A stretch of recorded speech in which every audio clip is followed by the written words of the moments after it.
The United States is preparing for a war against Russia through Ukraine. The idea is for this Third World War to involve Russia and China against the West. Yeah. Oceania versus Eurasia. Yeah, in the 1984 kind of scenario. And what you have now is the demonization of Russia. Have you noticed that? How suddenly we got the demonization of Russia? And what's opening up in the Ukraine, while all this is starting to go on in the Middle East, is another front against Russia. Because, you know, it's very easy to see how Russia can be pulled into this Middle Eastern conflict by supporting Syria, because destroying Syria is part of ISIS's agenda and American agenda and NATO's agenda. And also Iran as well. Yeah, and destroying Iran, yeah. So, and Russia would come out in support of Iran, and the same would happen with China. And so you can see how it's how the pieces in the game are being moved around to create the scenario that Pike talked about.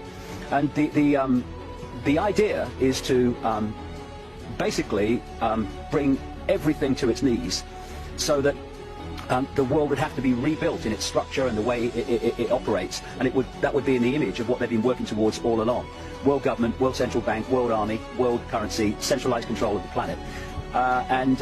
It's very easy to see with current events how it's moving in that direction, and we need to understand what the goals are, to understand what the moves towards that goal are. And when you look at it from this perspective, what is happening in the Middle East is not random. None of it's been random. Libya's not been random. Syria's not been random. None of it.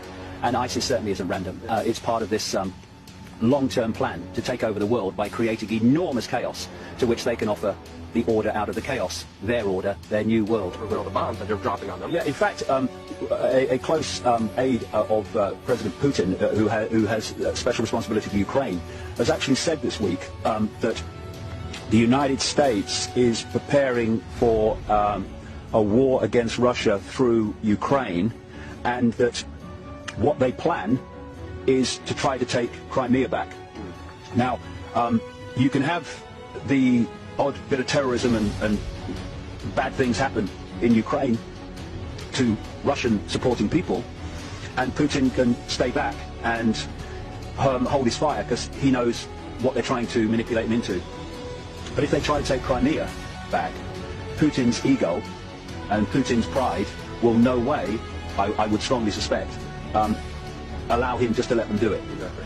And therefore, that if they try to take Crimea back, then what you're looking at is a war, or a calculated war against Russia. Yep. And if you start a front against Russia on its borders, and then all this stuff going on in the Middle East, you are diluting Russia's impact on what's happening in the Middle East. Yep. And it's all a setup.